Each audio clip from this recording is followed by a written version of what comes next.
everyone. Today we are going to talk about A Valediction, a Forbidding Mourning by John Donne. I have already done a video on metaphysical poetry, the characteristics of metaphysical poetry, and as you all know now that John Donne is a metaphysical poet. Now this particular poem, we would talk in detail about the particular poem written by John Donne, who is as I told you, who is a metaphysical poet, a 17th century metaphysical poet. Now, this particular poem, A Valediction, a Forbidding Mourning, is a poem which is the best example for metaphysical poetry. And this poem, to give you an introduction, this poem was written on the occasion of parting from his wife Anne Moore Donne in 1611.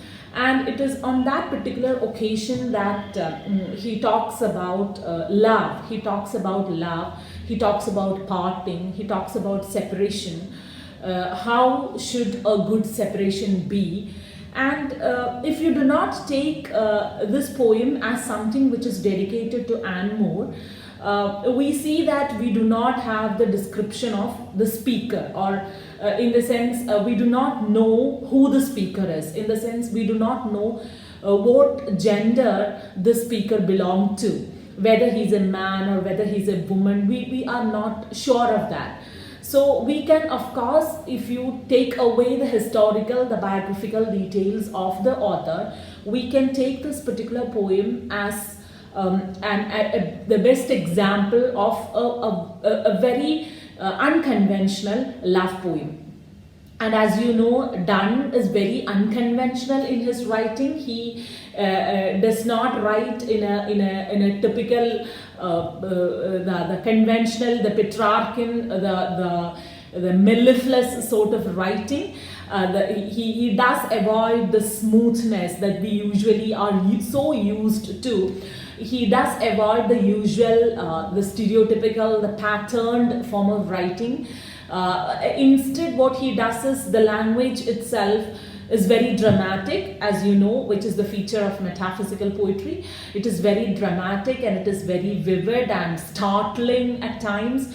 When we see the conceits which are being used, especially the comparison of the lovers to the two legs of a compass, we are quite startled at that sort of a comparison, which we are not used to till then. So we'll deal with the poem as such, and we will talk about the different metaphysical features that we see in this particular poem. I'll just read out the poem once. It's not that big a poem, that long a poem. It's not that short as well. Yeah. As virtuous men pass mildly away and whisper to their souls to go, whilst some of their sad friends do say, the breath goes now, and some say no. So let us melt and make no noise, no tear floods, nor sigh tempests move. It were profanation of our joys to tell the laity our love. Moving of the earth brings harms and fears. Men reckon what it did and meant. But trepidation of the spheres, though greater far, is innocent. Dull sublunary lovers love, whose soul is sense, cannot admit absence, because it doth remove those things which elemented it. And we, by a love so much refined that ourselves know not what it is, inter-assured of the mind, careless eyes, lips and hands to miss. Our two souls, therefore, which are one, though I must go, endure not yet a breach, but an expansion, like gold to airy thinness beat. If they be two, they are two so, as stiff twin compasses are two. Thy soul, the fixed foot, makes no show to move, but doth if the other do. And though it in the centre sit, yet when the other far doth roam, it leans and hearkens after it, and grows erect, that comes as that comes home. Such will thou be to me, who must, like the other foot, obliquely run. Thy firmness makes my circle just and makes me end where I begun. Now, this is the poem. Now, let's delve in detail into the poem. Okay, so first of all, let's begin with the title itself. The title says it's a valediction. It's a farewell. It's a valediction which forbids a mourning. A valediction, a farewell, which says that we need not mourn at the separation. Usually at separation, at death, or whatever sort of separation between lovers, at a breakup, you do have mourning, right? You mourn the separation, in the sense you are quite unhappy with the sort of farewell. But here John Donne says that we should be matured enough, we should be understanding enough, so that our valediction, our farewell should never be a sort of a mourning sort of a thing, something which where you shed all your tears. So this particular poem, as I told you, is against the conventional sort of writing which men were so used to at that time. In the sense, when you're taking the Petrarchan sort of a sonnet, what happens is you have tears, you have you have the comparisons which are being given to love. If it is separation which are being dealt with, what happens is you shed all sorts of tears. At the very end of the poem, you feel that you're crying, sort of thing. But here that does not happen. Here the sort of the images, the sort of comparisons which are being given are quite startling. You would quite astonished by thinking that wow, this is a very nice comparison, in the sense that I was talking in the last video about metaphysical poetry. I was talking about the sort of sublimity that you reach, that you gain once the sort of sublime complexity, right? In the sense you reach a sort of a sublime sort of a situation once you understand the complexity which is there in the images or in the comparisons. And you know, as Dr. Johnson said, you have the most heterogeneous ideas getting together, getting yoked together in metaphysical poetry, which is very much exemplified in this particular poem. Now, the first stanza goes like this. Now, this is about separation, and this is about a separation which forbids mourning as part and parcel of separation. Okay. Now, as virtuous men pass mildly away and whisper to their souls to go, will some of their sad friends do say, the breath goes now, and some say no.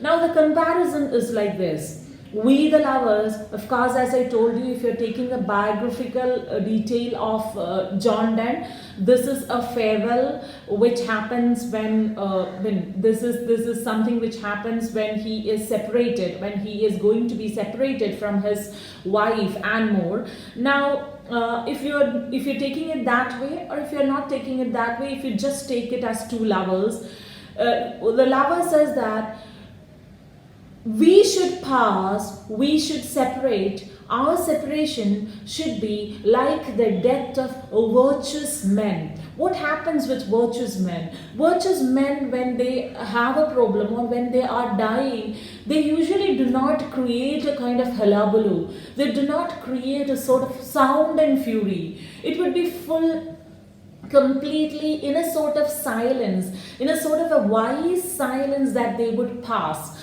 The virtuous men die, pass mildly away, and it is a sort of a whispering. It does not shout at it, does not cry at it. Instead, the body would whisper to the soul that yeah, let's go. We do not create any issue here. We just need not create any problem here, any sound or any fury here. Let's just pass mildly, and the soul itself listens to the voice of the body. And the virtuous men, when they pass away, when they die, they whisper to their soul, and that is how they pass away, that is how they die. And the people who would be sitting beside them, in the sense the friends, the relatives, everybody who would be sitting at the deathbed, they would say, some people would say that, yeah, the breath has gone now. That means they are dead, or he is dead, or she is dead. But other people would say, no, he's still breathing. Now, so that kind of you do not understand whether they have gone or not. Such a silent and such a beautiful calm and movement of these virtuous men would be from this world to another world. So Donne says that we, the lovers, would part like that, or should part like that, without creating any sort of sound and fury that is going to create nuisance to the whole of the people around us, right? They would get disturbed if we mourn. We should be moving. Our separation should be a very calm and quiet one. That is where our wisdom lies. So let us melt. Let us melt. Now you have this melting imagery, you have this beating imagery, you have this refining imagery of gold, right? You have, this is a very beautiful, what I felt is, you have a very beautiful image of a love presented here, which is being compared to the melting and beating and refining of the alchemy image which is being used here. The alchemy image, yeah, we'll talk about that alchemy image when the time comes. And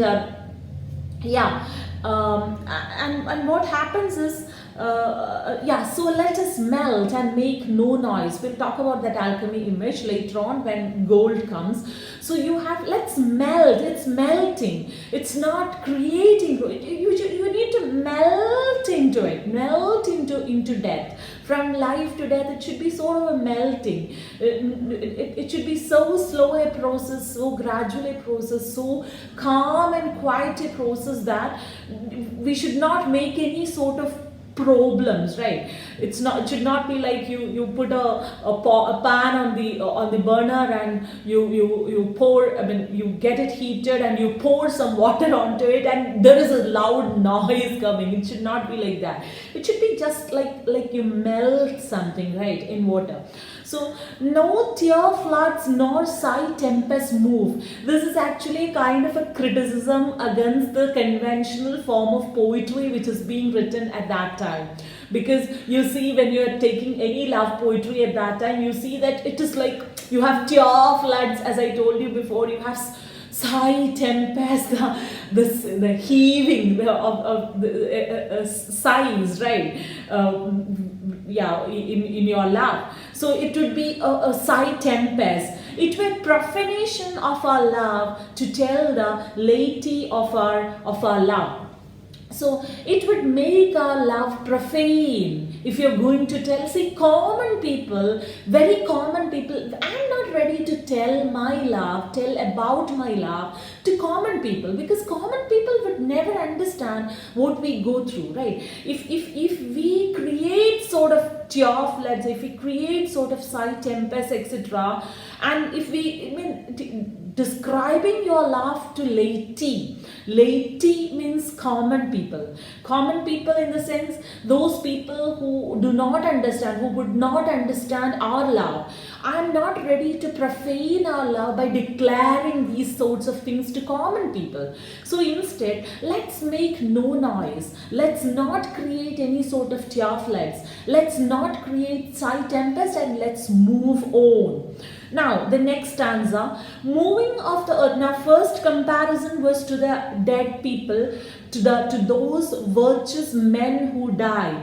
Our separation should be like the parting of the virtuous men from this world onto another world. Now, the second comparison goes like this: moving of the earth brings harms and fears. Men reckon what it did and meant, but trepidation of the spheres, though far greater, is innocent. Now here you have a very beautiful comparison. See, you have moving of the earth, kind of earthquakes which happens, right?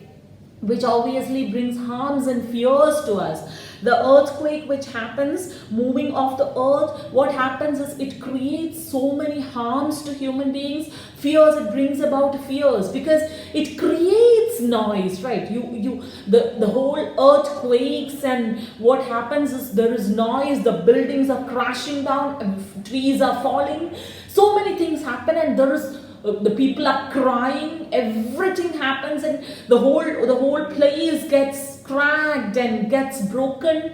So what happens is it's full of noise at that time. So, and what would happen is men reckon what it did, and men, we would think about it, we would try to understand it, and we would try to attribute meaning to it.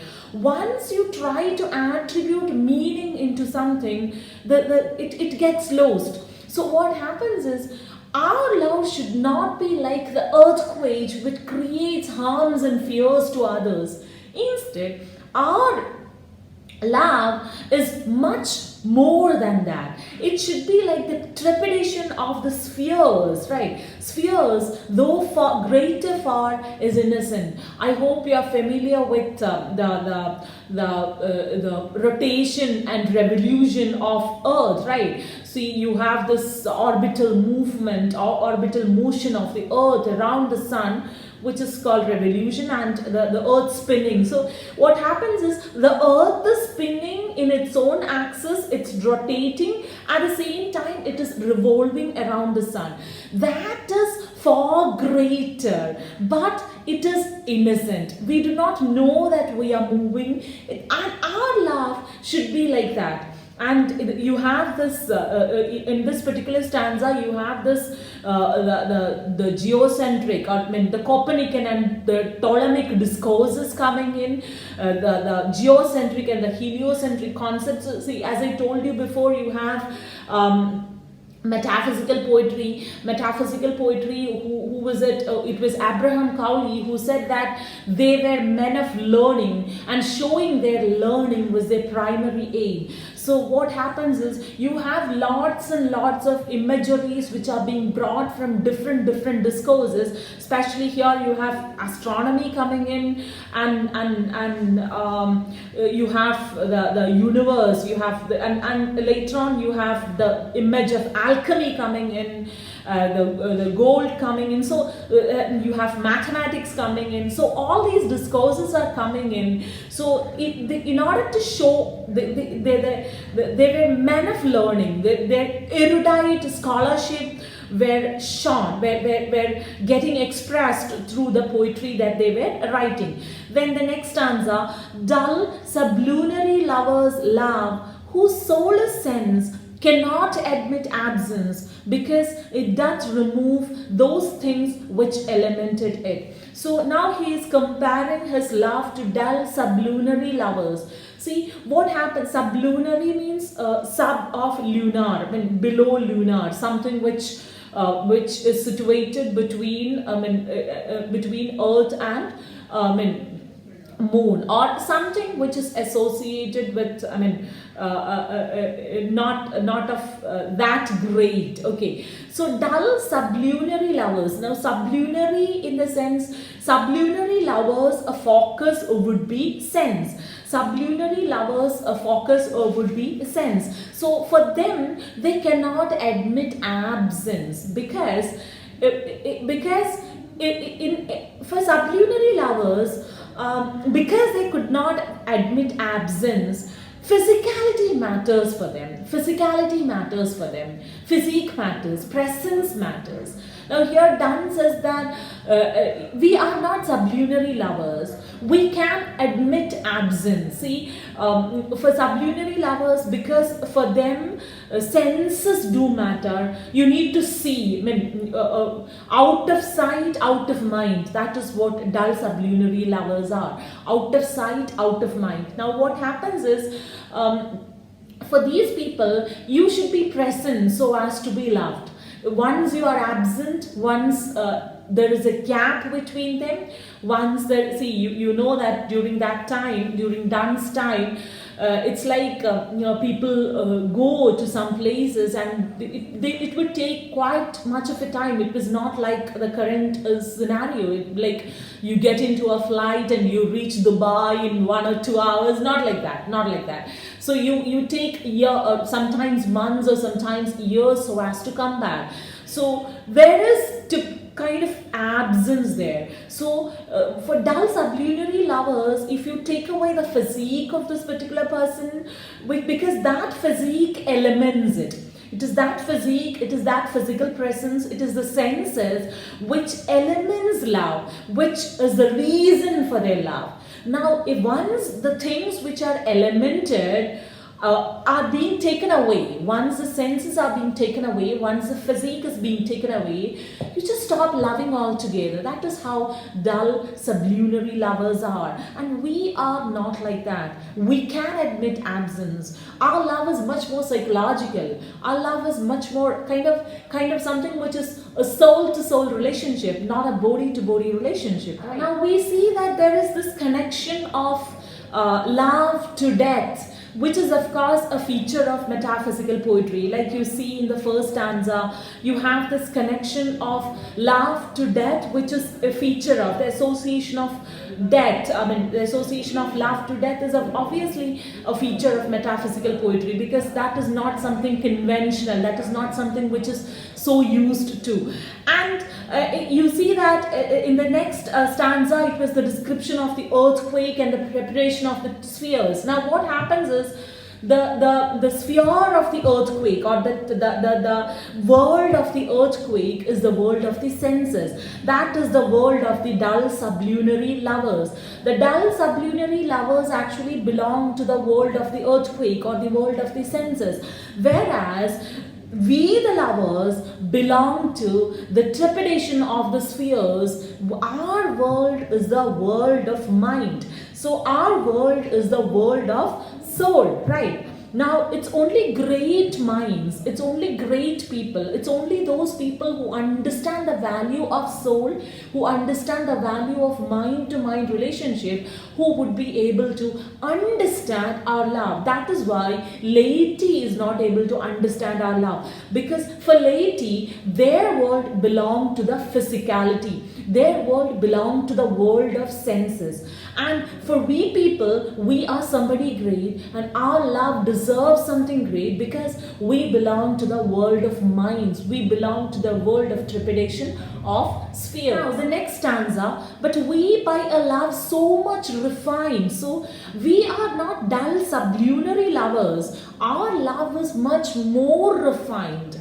Much more refined, that ourselves know not what it is. Even we are not able to understand the value, in the sense that our love is so very precious. Our love is so very precious that we do not know, we ourselves are not able to understand or decipher what it is. Assured of the mind. As I told you, our love belongs to the world of mind. It is always a mind-to-mind interaction. Care less, we care less. We care not, or we care less of eyes, lips and hands. So we will never miss all these things, because we care less of eyes, lips, hands, the physicality. We will never miss it. So our love is something much more great. Now the next comparison.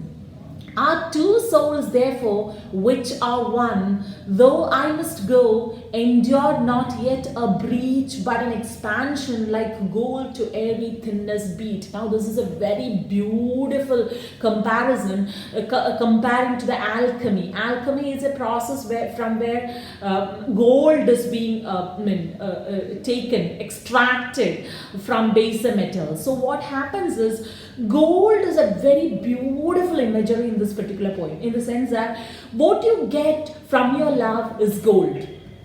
I mean, gold had to go through, or gold have to go through lots and lots of sufferings. Gold, the metal gets melted, the metal gets beaten to airy thinness, the metal gets molded to different shapes. But then what is it? It's gold. The more it gets beaten, the more it gets melted, the more it gets beaten, the more it gets shaped, the more it gets engineered or molded into different shapes, the more beautiful it comes to be. The more beautiful it comes to be, the more attractive it comes to be, the more valuable it becomes. So our love is like the production of gold by the process of alchemy. So you have this alchemy coming in. See, our souls are there. Our souls, of course, might be two, but we are one. See, our bodies are two, we are one. Our souls are two. We, of course, John Donne does not say that we should shake off our individual characteristics so as to become one. No,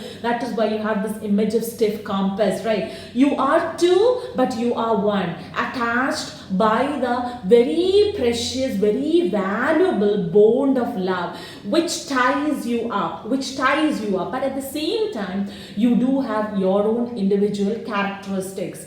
Our soul, two souls, therefore, which are one. Though I must go, I will have to go. Now that I have to go, endure not yet a breach. Now what happens once a person goes, for dull sublunary lovers, is that there is a breach there, there is a breaking there is a breakup there. But for us, it's like gold. For us, it's expansion, not a breach, but an expansion. So like gold, which is being beaten into airy thinness, which gets it expanded and expanded and expanded, which would be, of course, easy, or which would make it easy to get molded into different shapes, so that the value of that gold gets increased. Like that, our love is also getting beaten and beaten. We'll have to endure lots and lots of things. We'll have to endure suffering. We'll have to endure separation. But what comes out of it, ultimately, that matters. Our love, which becomes so refined, which becomes more and more pure, like the gold, which becomes more and more valuable, because we are able to admit absence and still retain the love that we have in us. So that is more valuable, right? If they be two, they are two so, as stiff twin compasses are two. Thy soul, the fixed foot, makes no show to move, but doth if the other do.